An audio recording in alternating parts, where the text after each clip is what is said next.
Doctor Babasaheb Ambedkar भाषण. शिक्षण हे वाघिणीचे दूध आहे आणि जो ते प्राशन करेल तो वाघासारखा गुरगुरल्याशिवाय राहणार नाही. सन्माननीय व्यासपीठ, वंदनीय गुरुजन वर्ग आणि माझ्या मित्र मैत्रिणींनो,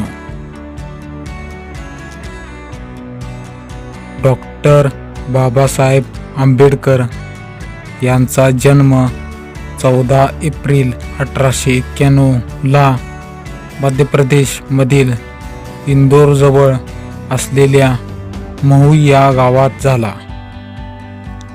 त्या काळात भारतीयांवर इंग्रजांचे शासन होते. आंबेडकरांचे जन्म नाव भीम सकपाळ होते. त्यांचे वडील रामजी मालोजी सपकाळ.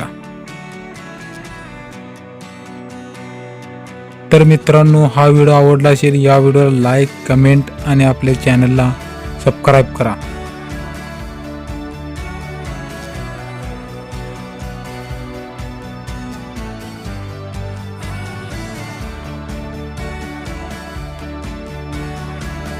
भारतीय सैन्यात सुभेदार होते. त्यांच्या आईचे नाव भीमाबाई होते. जेव्हा आंबेडकर 6 वर्षाचे होते तेव्हा त्यांच्या आईचे निधन झाले. आपल्या सर्व भावंडांमध्ये आंबेडकर यांनीच उच्च शिक्षण प्राप्त केले.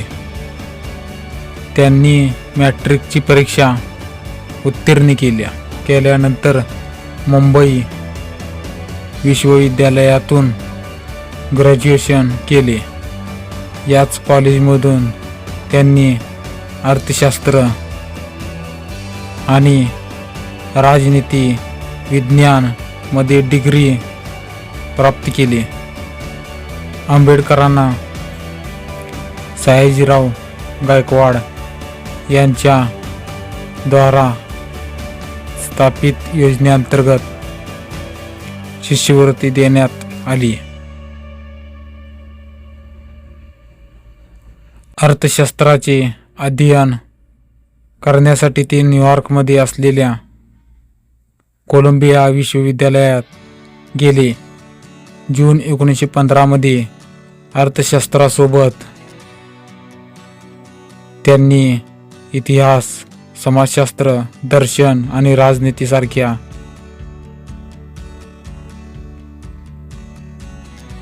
विषयातही डिग्री मिळवली.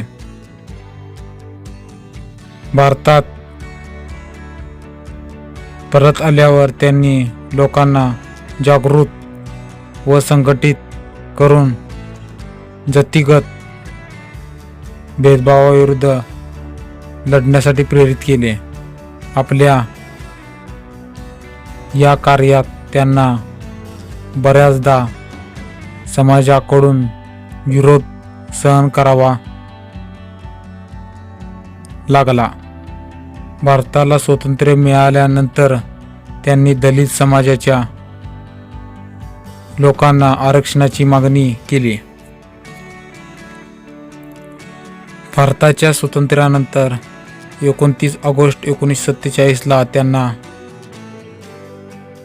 भारतीय राज्य घटनेच्या मसुदा समितीचे अध्यक्ष म्हणून निवडण्यात आले. देशाच्या संविधान निर्माण कार्यात त्यांचा प्रमुख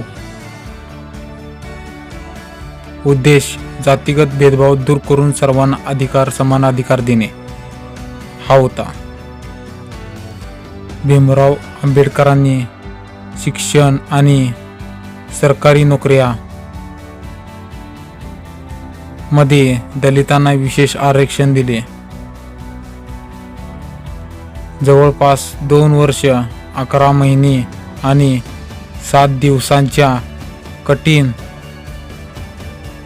परिश्रमानंतर देशाचे संविधान तयार करण्यात आले व 26 जानेवारी 1950ला हे संविधान लागू करण्यात आले. 1954 व 1955 साली डॉक्टर आंबेडकरांचे आरोग्य हळूहळू बिघडायला लागले. आपल्या मृत्यूच्या 2 महिन्याआधी त्यांनी हिंदू धर्मातून बौद्ध धर्मात प्रवेश केला. या घटनेच्या 2 महिन्यांनंतर 6 डिसेंबर 1956ला दिल्लीमध्ये त्यांनी शेवटचा श्वास घेतला.